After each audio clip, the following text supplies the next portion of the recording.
మనకు SSC GD ఈ notification కాకుండా 2027 నోటిఫికేషన్ ఆల్రెడీ మనకి ఎస్ఎస్సి క్యాలెండర్లో విడుదల చేయడం అయితే జరిగింది. మనకి ఎస్ఎస్సి క్యాలెండర్ అయితే విడుదల చేయడం జరిగింది కాబట్టి మనకి ఎస్ఎస్సి జీడీ 2027 నోటిఫికేషన్ కూడా మనకు రెడీగానే ఉంది. సో ఎస్ఎస్సి జీడీకి అప్లై చేసేటప్పుడు పోస్ట్ ప్రిఫరెన్స్ అనేది చాలామంది రాంగ్గా పెడుతుంటారు.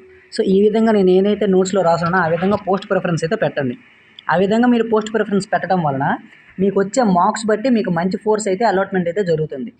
మీకు మంచి కొంతమందికి ఏంటంటే మార్క్స్ అనేవి హైలో వస్తాయి, కానీ ఫోర్స్ అనేది సిఆర్పిఎఫ్, బిఎస్ఎఫ్ అలాంటి చిన్న చిన్న ఫోర్స్ వస్తాయి. అంటే సిఆర్పిఎఫ్, బిఎస్ఎఫ్ చిన్న చిన్న ఫోర్స్ అని కాదు, మీకు వచ్చే మార్క్స్ బట్టి మంచి ఫోర్సులు రావడానికి ఎక్కువ స్కోప్ ఉంటుంది. చాలామందికి ఏంటంటే పోస్ట్ ప్రిఫరెన్స్ ఇవ్వడం అనేది చాలామంది రాంగ్గా పెడతారు.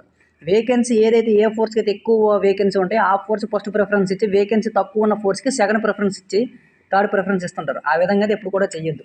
ఫస్ట్ ప్రిఫరెన్స్ ఎప్పుడు కూడా ఎన్ఐఏ ఇవ్వండి, తర్వాత ఎస్ఎస్ఎఫ్ ఇవ్వండి, దాని తర్వాత సిఏఎస్ఎఫ్, దాని తర్వాత ఎస్ఎస్బి, తర్వాత ఐటీబీపీ, తర్వాత అస్సాం రైఫిల్స్, తర్వాత బిఎస్ఎఫ్, తర్వాత సిఆర్పిఎఫ్. ఈ విధంగా మీరు పోస్ట్ ప్రిఫరెన్స్ ఇవ్వడం వలన మీకు ఒకవేళ హై మార్క్స్ వస్తే పైన ఏవైతే 4-5 కనిపిస్తున్నాయో ఆ ఫోర్స్లో ఏదో ఒక మంచి ఫోర్స్ అయితే రావడం జరుగుతుంది. మీకు అన్నిటికంటే లీస్ట్ మార్క్స్ వస్తే మీరు మంచి పోస్ట్ ప్రిఫరెన్స్ ఇచ్చినా సరే మీకు లీస్ట్ మార్క్స్ ఏదైతే మార్క్స్ ఉన్నాయో ఆ మార్క్స్ బట్టి సిఆర్పిఎఫ్, బిఎస్ఎఫ్, అస్సాం రైఫిల్, ఐటీబీపీని ఏదో ఒక ఫోర్స్ అయితే వస్తుంది.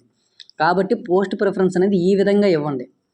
ఈ విధంగా పోస్ట్ ప్రిఫరెన్స్ ఇవ్వడం వలన మీకు వచ్చే ఫస్ట్ బెనిఫిట్ ఏంటంటే మీకు మంచి మార్క్స్ రావడం వలన సిఎస్ఎఫ్ వచ్చే అవకాశం ఉంటుంది. సిఎస్ఎఫ్ రావడం వలన శాలరీ కొద్దిగా తక్కువైనా సరే మీకు డ్యూటీసు, తర్వాత హోమ్ టౌన్లో పోస్టింగ్ రావడము, తర్వాత అన్ని యొక్క ఫెసిలిటీస్ కూడా బాగుంటాయి. దాని తర్వాత ఎస్ఎస్బి, అన్ని ఫోర్సుల కంటే మంచి ఫోర్స్ ఏదైనా ఉందని సరే అది ఎస్ఎస్బి అని కూడా మనం చెప్పుకోవచ్చు. ఫ్యామిలీ క్వార్టర్స్ దొరుకుద్ది, శాలరీ బాగుంటుంది, అన్నీ బాగుంటాయి. ఆ విధంగా SSB, ITBP, Assam rifle, BSF, CRPF ఈ విధంగా మీకు వచ్చే మార్క్స్ బట్టి పోస్ట్ అనేది వస్తుంది. సో పోస్ట్ ప్రిఫరెన్స్ అనేది చాలామంది రాంగ్గా పెడుతున్నారు. ఆ విధంగా ఎప్పుడు కూడా పెట్టొద్దు. మీకు వచ్చే మార్క్స్ బట్టి మీకు పెట్టిన పోస్ట్ రాకపోతే తర్వాత మీరు ఫ్యూచర్లో చాలా సఫర్ అవ్వాల్సి అయితే ఉంటుంది. ఒక్క పోస్ట్ ప్రిఫరెన్స్ పెట్టడం రాంగ్ వలన టోటల్గా మీ కెరియరే నాశనం అయ్యే ఛాన్స్ ఉంటుంది. నాశనం అంటే నాశనం కాదు, ఎప్పటికీ రిగ్రెట్ అవుతారు. అంటే నాకు 100 క్రాస్ అయ్యి నాకున్న కట్ ఆఫ్కి నాకు మంచి ఫోర్స్ రావాలి, కానీ నాకు చిన్న ఫోర్స్ వచ్చింది అన్న రిగ్రెట్ అయితే వద్దు.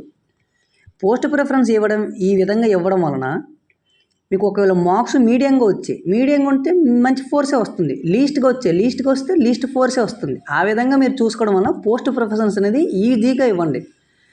చాలామంది అప్లై చేయడానికి వెళ్ళేటప్పుడు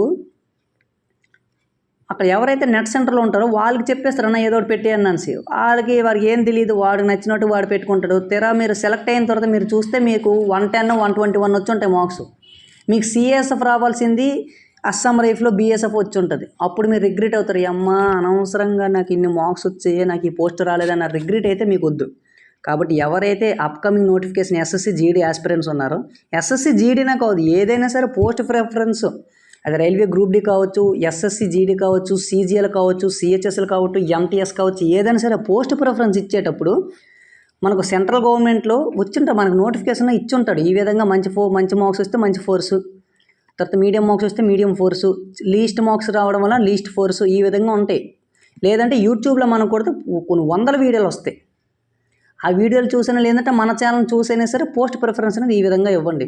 పోస్ట్ ప్రిఫరెన్స్ మీకు ఈ విధంగా ఇవ్వడం వల్ల మీరు ఫ్యూచర్లో చాలా బెనిఫిట్ పొందుతారు. ఒక పోస్ట్ ప్రిఫరెన్స్ తప్పుగా ఇవ్వడం వలన టోటల్ మీరు లైఫ్ మొత్తం రిగ్రెట్ అవుతారు. ఎందుకంటే ఒక్క పోస్ట్ ప్రిఫరెన్స్ ఏబిసిడి తప్పు పెట్టడం వలన మీకు వచ్చే మార్క్స్ బట్టి మీకు వచ్చే జాబ్ రాకపోవచ్చు. కొంతమందికి ఐటీబీపీనే చేయాల్సి ఉంటుంది, కొంతమందికి ఎస్ఎస్బి జాబే కావాలని ఉంటుంది. సో మీకు ఎస్ఎస్బి జాబే కావాలంటే మీకు హై మార్క్స్ రావాలి. హై మార్క్స్ వచ్చి మీరు ఫస్ట్ ప్రిఫరెన్స్ ఇప్పుడు బిఎస్ఎఫ్, సిఆర్పిఎఫ్ లేదంటే అస్సాం రైఫిల్ పెట్టుంటారు. ఆ మార్క్స్ బట్టి ఆ జాబ్ మీకు వస్తుంది. దానివల్ల మీరు రిగ్రెట్ ఫీల్ అవుతారు. సో కాబట్టి ఎవరైతే ఎస్ఎస్సి జీడీ ఆస్పిరెంట్స్ ఉన్నారో పోస్ట్ ప్రిఫరెన్స్ అనేది ఈ విధంగా ఇస్తే మీకు వచ్చే మార్క్స్ బట్టి స్టేట్ వైజ్ కట్ ఆఫ్ బట్టి మీకు ఫోర్స్ అనేది అలాట్మెంట్ అయితే జరుగుతుంది. సో కాబట్టి ఎవరైతే ఫస్ట్ టైం మన ఛానల్ చూస్తున్నారో ఛానల్ అయితే సబ్స్క్రైబ్ చేసుకోండి. ఇలాంటి మరి ఇన్ఫర్మేటివ్ వీడియోస్ని మన ఛానల్లో అప్లోడ్ చేయడం అయితే జరుగుతుంది. థ్యాంక్ యూ ఫ్రెండ్స్, జై హింద్.